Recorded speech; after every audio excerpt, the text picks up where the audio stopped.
गर्मा गर्मी की चर्चा देखी है, लेकिन शायद सदन के इतिहास में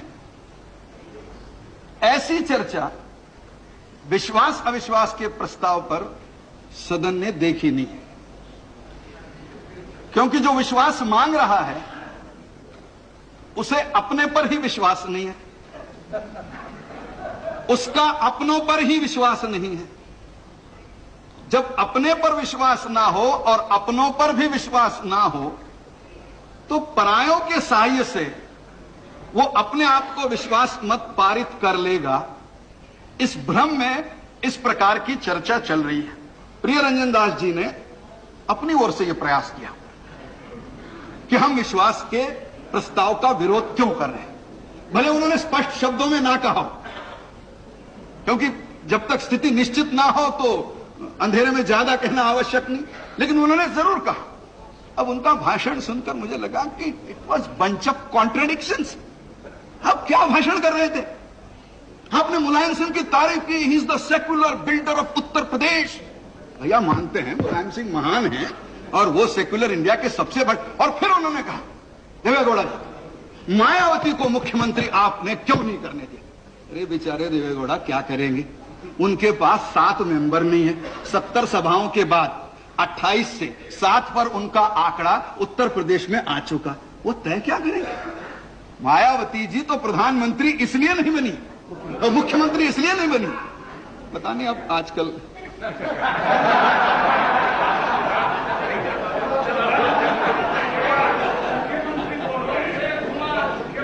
मायावती जी मुख्यमंत्री, और इसलिए झगड़ा देखकर आश्चर्य लगता है सभापति जी, मायावती मुख्यमंत्री तो बननी चाहिए थी आप सबके समर्थन से।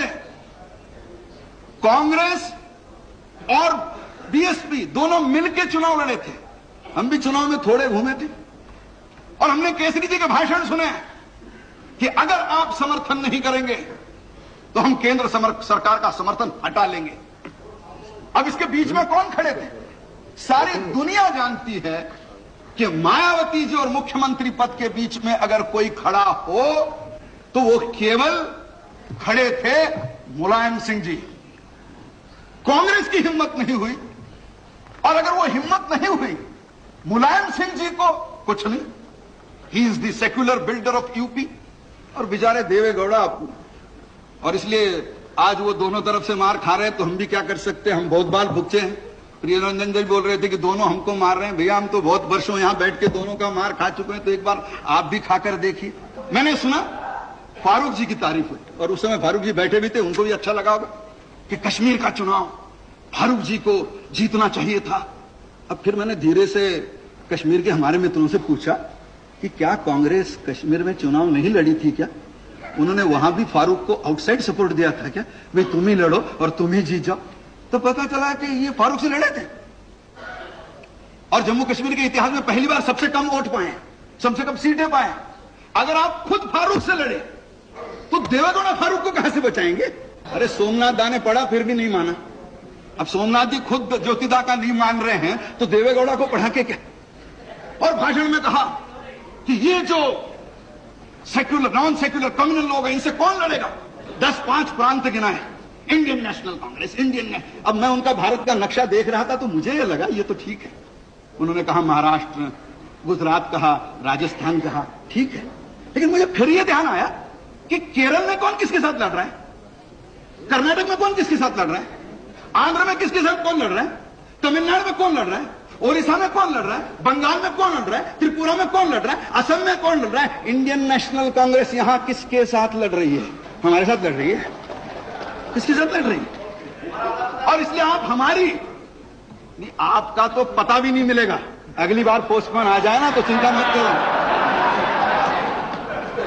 चुनाव हो जाने दो, आप में से आधे लोगों का तो सब बेरंग वापस जाएगा कि पता गलत है।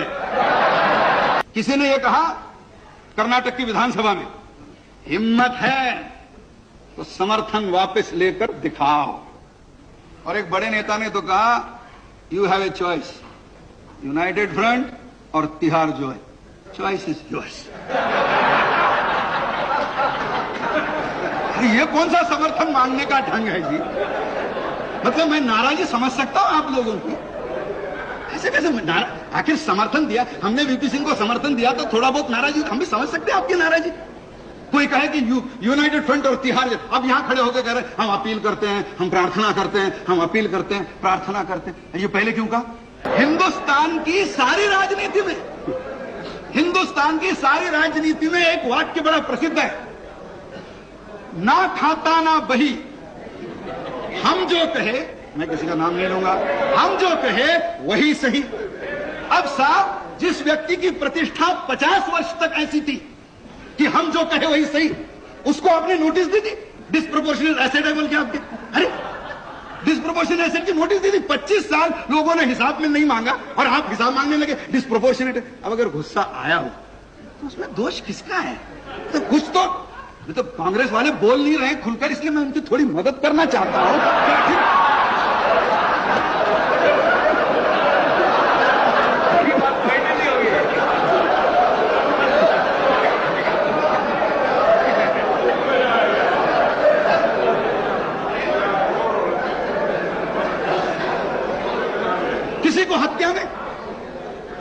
किसी को हत्या में फंसा दो, किसी को डकैती में फंसा दो, किसी को भ्रष्टाचार में फंसा दो। बेचारे वो अडवाणी थोड़े हैं जो सुप्रीम कोर्ट में चले जाए। हिम्मत हो तो नेता की ऐसी, इनकी नहीं है हिम्मत हो तो ऐसी। अडवाणी जी पर आरोप हुआ, उन्होंने कहा लोकसभा का त्याग पत्र देता हूं और उस दिन तक मैं लोकसभा में नहीं आऊंगा जिस दिन तक कोर्ट से नहीं जाऊंगा। और आज हिंदुस्तान के इतिहास में उन्होंने अपनी पवित्रता सिद्ध करके वो कोर्ट से बरी होके फिर लोकसभा में प्रवेश कर किया। अब आप इनसे अपेक्षा करते हो कि भारतीय जनता पार्टी जैसा व्यवहार करें? नहीं कर सकते हो। अब वो नहीं कर सकते तो वो जैसा व्यवहार करते हैं उसी प्रकार आप उनसे व्यवहार करिए। अब उनको कोर्ट में रहता law will take it own course, ऐसे कैसे चलेगा? आप रेस कोर्स में बैठे उनको ओन कोर्स में भेज रहे हैं, ऐसे कैसे चलेगा? पहली बार इंदिरा जी ने चरण सिंह को लाया, एक दिन नहीं सरकार चली, तो फर्स्ट आउटसाइड सपोर्ट। फिर हमने लाया 17 महीने चली। फिर राजीव जी ने चंद्रशेखर जी को लाया, 4 महीने चली। मैंने एक बार कहना 17 और 4 21, तो 3 सरकारें हमने देखी, औसत आयु होगी 7 महीने। मैं देवेगौड़ा को बधाई देता हूं, वो 9 महीने सरकार चला पाए आउटसाइड सपोर्ट से, आज तक कोई नहीं चला पाया, एवरेज 7 महीने के आगे। और 3 बार कांग्रेस ने विड्रॉ किया। किस कारण से किया? न चौधरी के संबंध में कारण था, न चंद्रशेखर जी के बारे में कारण था, और न आज भी कोई कारण दिखाई देता है। अब मैं जब चीन में गया, रमाकांत जी भी थे, चिंतामन पानीग्राही थे, बहुत यहां के मित्र थे, कुछ राज्यसभा के थे। जब हम वहां गए तो कुछ वहां के लोगों ने पूछा, भाई आपकी डेमोक्रेसी कैसी चलती है? क्योंकि उन लोगों का तो संसद अलग, इलेक्शन अलग। तो रमाकांत जी थे और बड़े नेता हैं, लेकिन पुरानी मित्रता है, तो उन्होंने मुझे कहा कि सर बताइए भाई कैसी चलती है, चर्चा करो इनसे। तो एक एमपी ने मुझे पूछा कि हाउ इज योर डेमोक्रेसी? तो मैंने कहा मैं डेमोक्रेसी बताता हूं, मेरा उदाहरण, मैंने कहा सिर्फ मैं परिचय करवाता हूं, डेमोक्रेसी समझ लो। मैंने कहा I am Pramod Mahajan, I am member of Lok Sabha, I belong to the single largest party and I am in opposition. चीनी आदमी मेरे को देखते रहा, you are single largest party? मैंने कहा we are the single largest party in the house, we are in opposition. अच्छा, फिर हमने चिंतामन पानीग्राही की ओर हाथ कर दिया।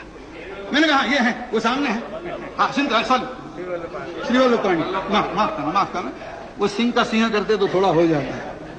अब उनके ओर हाथ करके कहा he belongs to the second largest party, he is outside the government supporting the government. फिर एमए बेबी थे, मैंने उनको उठा दिया। मैंने कहा he is the third largest party, he is inside the front but outside the government. और फिर मैंने कहा he is Mr. Ramakant Khalap, he is the only member of his party and he is the government.